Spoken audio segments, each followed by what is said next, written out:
Hey everybody, welcome to NFT Hype. Another artist spotlight, a famous one that is. Um, well, they're all famous in everybody's art lover's eyes, but here we have VESA, who recently had a couple new drops recently regarding the Batman and Superman one. That was kind of cool. Tell us a little bit more about that. That was really cool. Hey, Johan. First of all, thanks for having me on the show.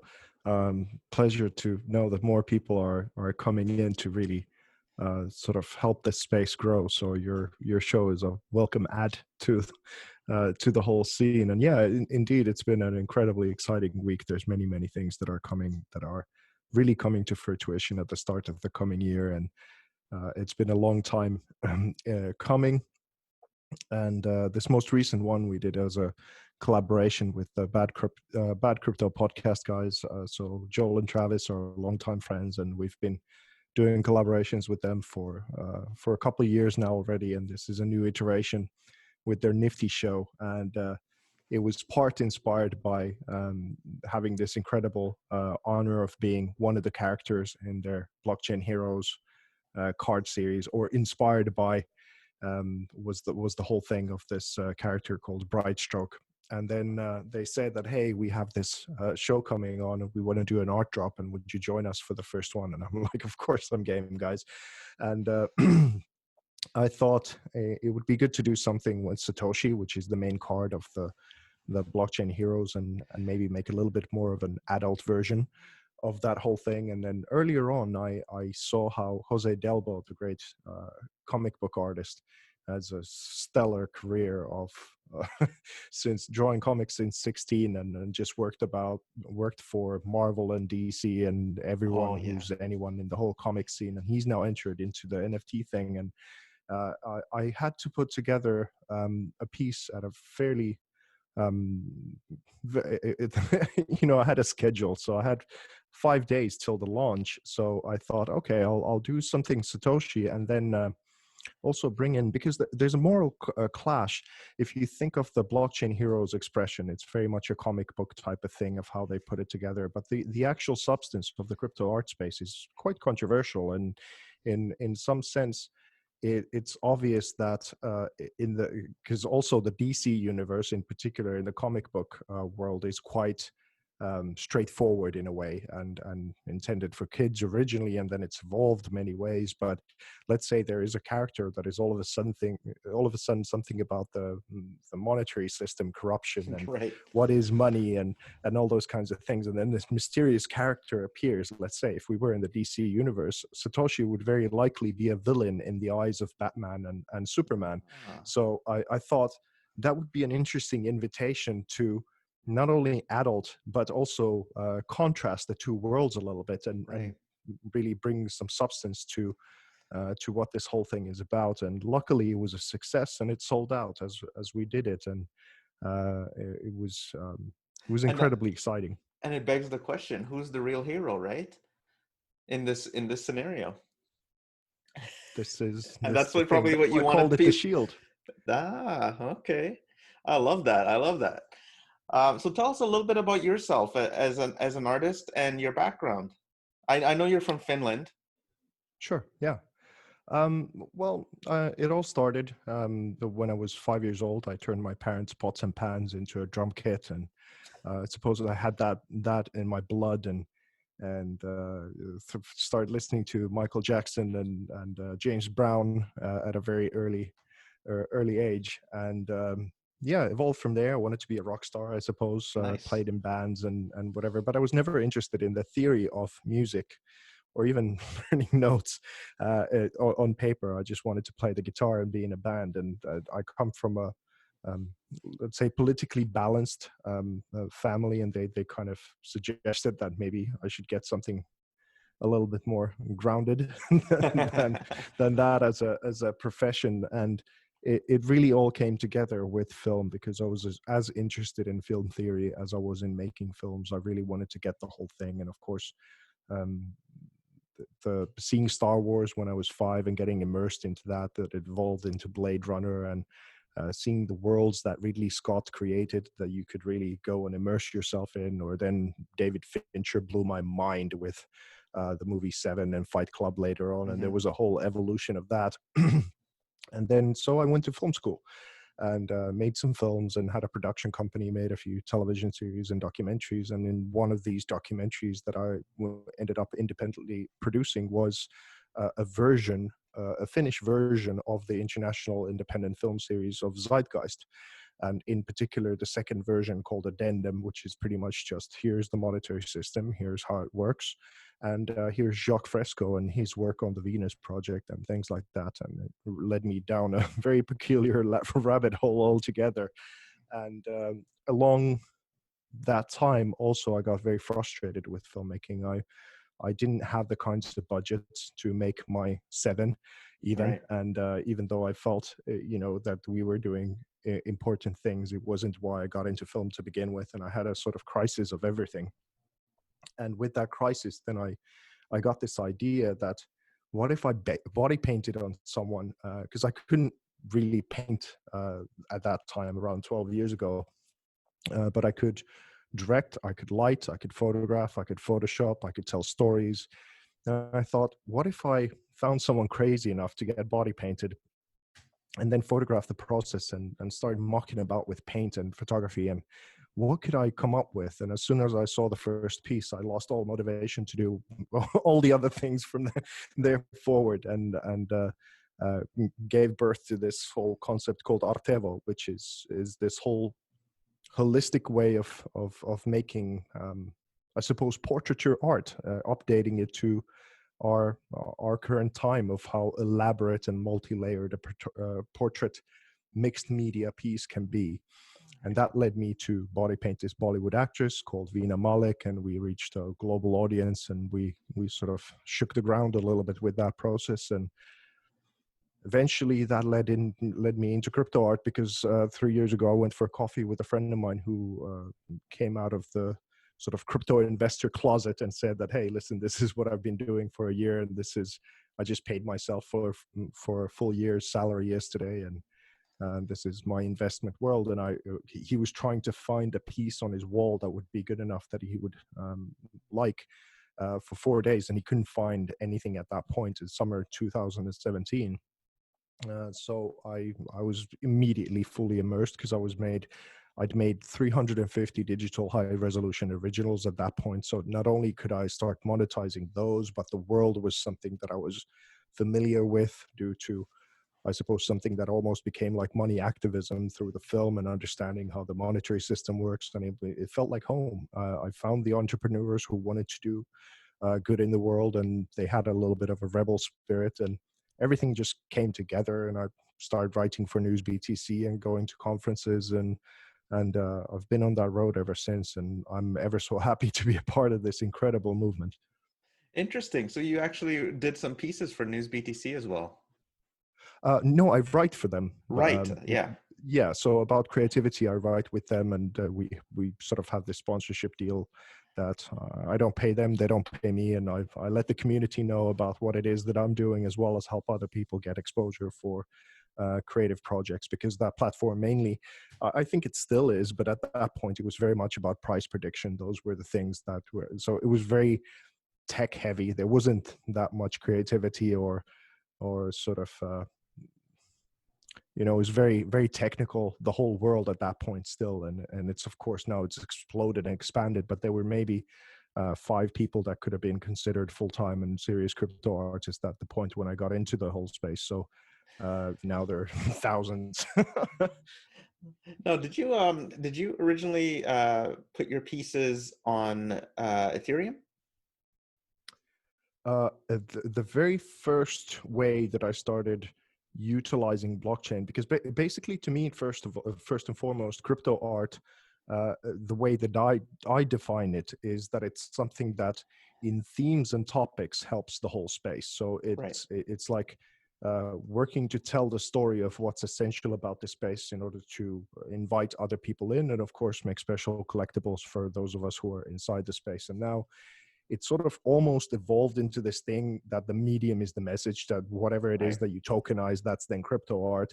And I would say, yeah, that's a view. And of course, it's an important part that you do it that way. But for me, it always starts with the story and what the function of the art is. And at best, what it is, that it's somehow topical about the space, and then you can mint it as NFTs, and that's part of it. But the very first platform that I started utilizing is that I started verifying the physical pieces, like what you see behind me, with VeriSart. And then I think it was Codex Protocol came in, and we had early chats with Super Rare, but I didn't mint with them, which I regret in hindsight, even early on. And yeah, but I suppose most of my NFTs at this point, they're on Ethereum, and this with the notable exception of the drop that we did with Wax with the Nifty show just a couple of days ago. Yeah, that's cool. Tell us about the physical art. Is that what medium is that? Is that printed? Is that yeah? Yeah, it's basically like this one behind me is what it is that I did 12 years ago is, maybe to my own detriment to a certain degree.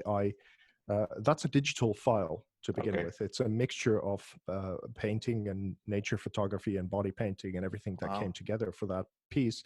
Then it gets printed onto these, in this format, it gets printed onto a canvas, and I paint with acrylics on top of it, and it's limited to only 3. It's verified on the blockchain, this again with VeriSart. But also what I think is really interesting about it is that I call it stable art. So especially with this limited to 3 only, what it is that the price of it is tied to 1 Bitcoin. So commercially, when bought from me, it's always 1 Bitcoin. So whatever the market evaluates Bitcoin as, that's tied to what this will move. Interesting. From me as it goes. And then of course, because the idea is that when I've had a lot of conversations with different kinds of people who were collecting art, and they had and pardon my French, I tend to swear sometimes, but they had usually about 10 grand of fuck you money of when they were putting something nice on their wall, if they would have done well for themselves and whatever it is. And I thought, yeah, that's a good sort of incentivization price point of where we're at right now. People start to look at, because when I went into, so what makes art valuable? Why would you pay something like 50 grand or even 100 grand, or going to the stratospheric prices that you have in the legacy art world that is yet to enter the crypto art space? Most people that I had these conversations with about a serious art career and serious art investment, they weren't really interested in the reasons what would make that art valuable and why they would invest in it. They had the coins in mind and whatever next sushi that is coming up where they were thinking of putting their money. So I thought, okay, so if I utilize the logic of the market, if I tie it to Bitcoin in that kind of a way, all of a sudden, all the laws and logic of the space that everyone already knows starts to work for me, as opposed to something that I need to bring something new into the space with. And of course, it's a really exciting experiment, because all of these different price predictions or whatever it is for Bitcoin and what it might be is one thing, but also because it's only limited to 3, and many of these series have sold out already. Like, for example, one of the ones that was a very excuse me, important piece for me is this called Fork and Flip, and it ended up gracing the main image for the article of Forbes on the whole movement. It was disseminated to half of London via City AM, and it became my animation on my website and things like that. And it was the first one to sell out. It was a hedge fund and an exchange, as well as Tone Vays bought out the 3. Oh wow! So now that it's sold out, and they've all sold out with the Bitcoin, they're not going to let go of it if anyone ever gives it out to the secondary market for less than a Bitcoin. Right. Because the logic, again, is that no one wants to let go of their Bitcoin. So if you do, then it would be nice if you can get your Bitcoin back or more, because after it's sold out, it's unavailable. So if it ever comes to the market, I wouldn't sell it for less than 3. Let's say, or whatever the demand in the end will be. And that's the sort of logic that I came up with it. And part of it was when I met Tone Vays, is because he has a wristwatch that is, I think it's about a $400 watch, and he paid 5 Bitcoin for it. And he's a little pissed that he I'm So I was keeping like, this watch okay. forever. That's what he's thinking. And I know everyone has those kinds of stories. So I thought, well, if I put something important out there that, because these things sometimes take a month to make, and they're even quite expensive to manufacture, and you have this whole process of things. So they're at this price point now buying my works. Having been a creative professional for 20 years and having reached all of those global audiences, and now with the next project even more, these are child's prices. Right. So if I was a whale and really got what it is that I'm doing, I'd probably buy out the whole lot. Right. So And, that's and this is what this is sort of what I'm seeing in the space as well too. It's like you're having two different mindsets. You're having an artist mindset, you're having the people who consume art, and then you're also having crypto investors. So it's almost a amalgamation or a melding of all of these different mindsets together in the space right now, and it's really, really interesting to see, actually. it's fantastic. I mean, imagine, like, let's say Van Gogh, and his style is obviously phenomenal, and the guy was a genius, but he was a genius in a very narrow field. And if you think of the sociological nightmare that he was embedded in, is that the things that most people need to be at least mediocre at, which is forming relationships, understanding money a little bit, having a kind of social circle that helps you. He had no one, and he got sort of radicalized because he didn't do the things that, or want to get better at the things that he was very lousy at, as none of us really do. And then he started idolizing field workers, working in a small village, having to be supported by his brother. So the cycle of bitterness of not having a financial education, not taking responsibility for the business side or the relationship sides of life, is not something that is generally supported or even encouraged in the art space. It's sort of the you suffer with your toils and die in Hmm. poverty, and then everyone gets all the fruit of your labor. And one of the very cool things about crypto is that because it's money that works for you as opposed to against you, like the current fiat system now does.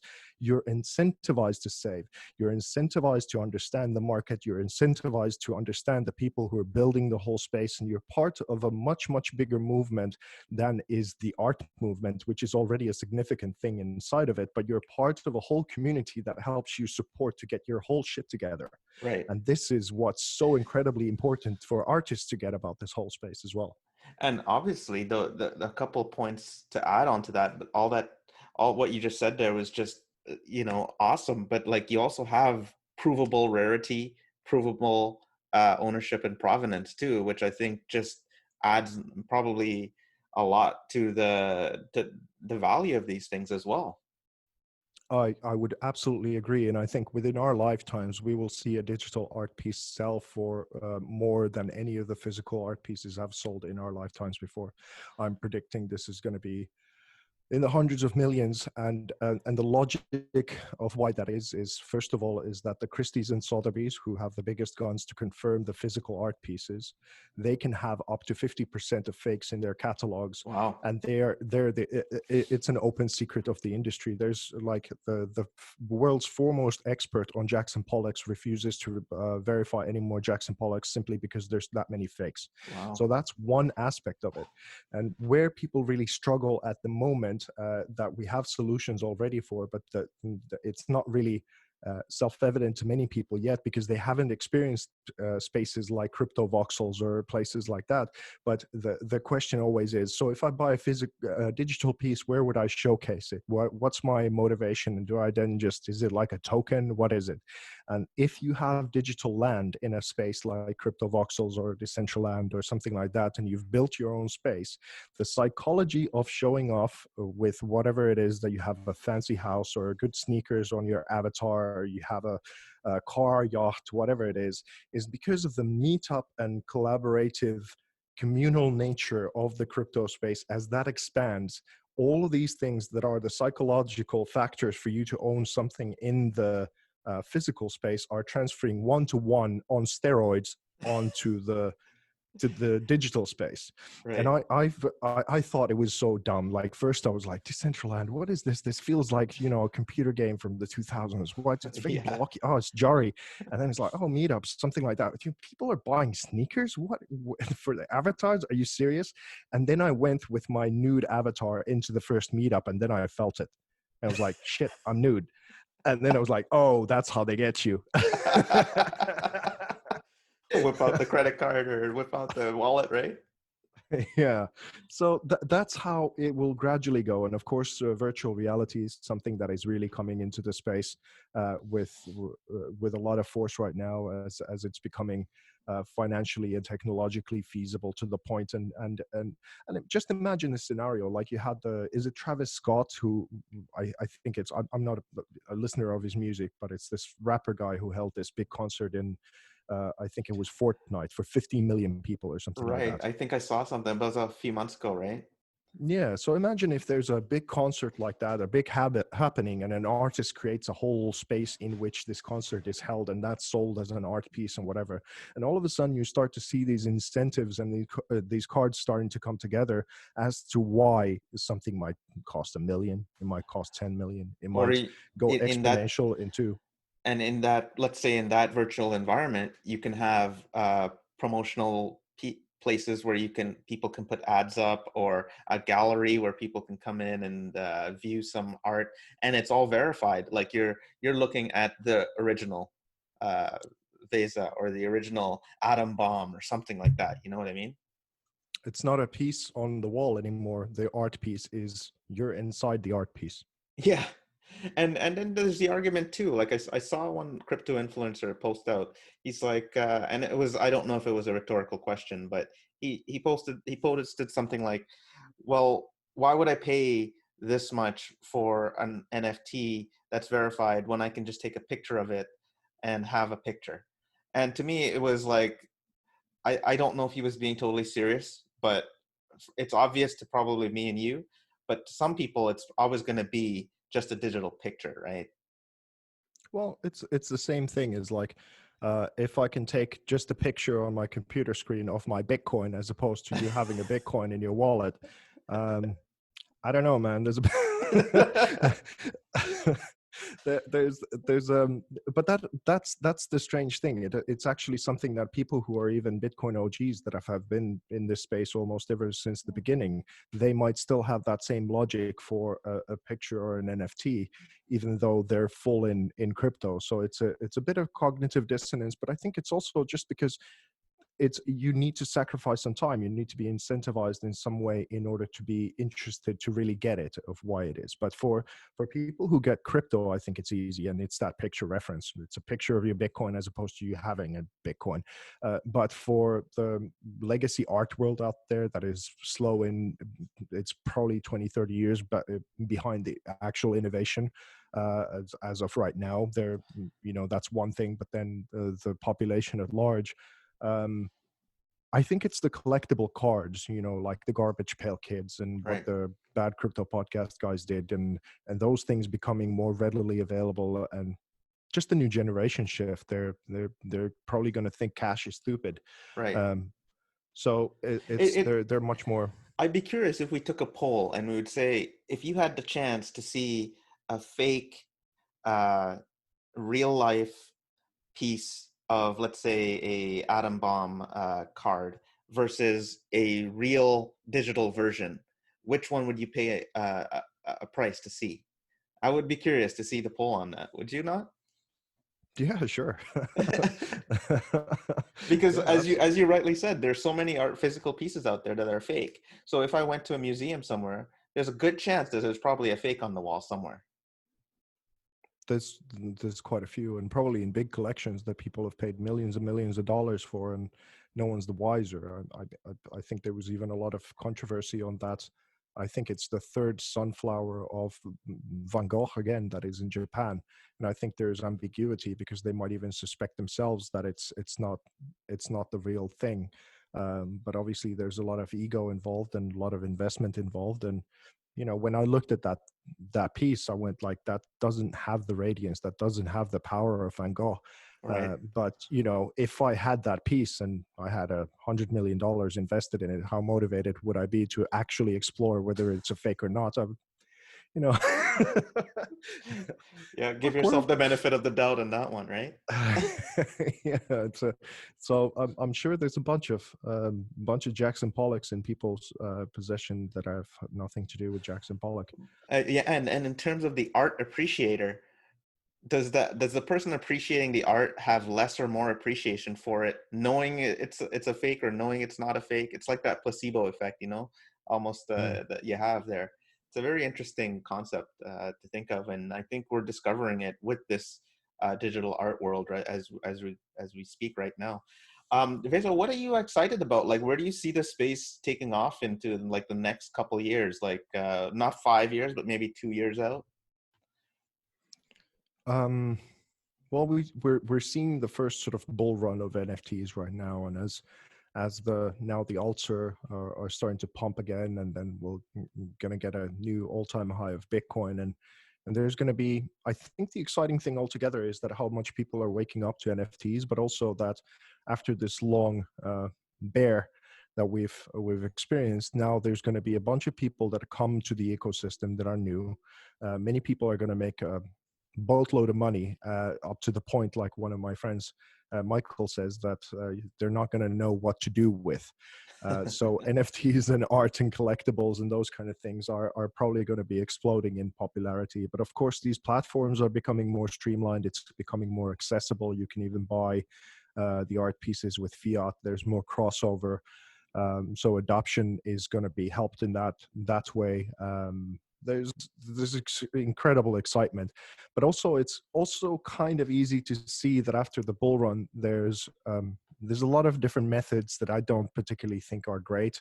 What people are utilizing in the NFT space that are necessarily to the benefit of the collectors. So I think in the bull run, what we're going to see is that there's also a whole bunch of money that is going to be thrown into things that never had a shot to begin with or didn't have much value, but were hyped as such. So there is going to be the inevitable accusations that, oh, I lost this and this wasn't valuable, therefore NFTs are a scam, much like the Right. ICO type of hype. So that's in the cycle coming.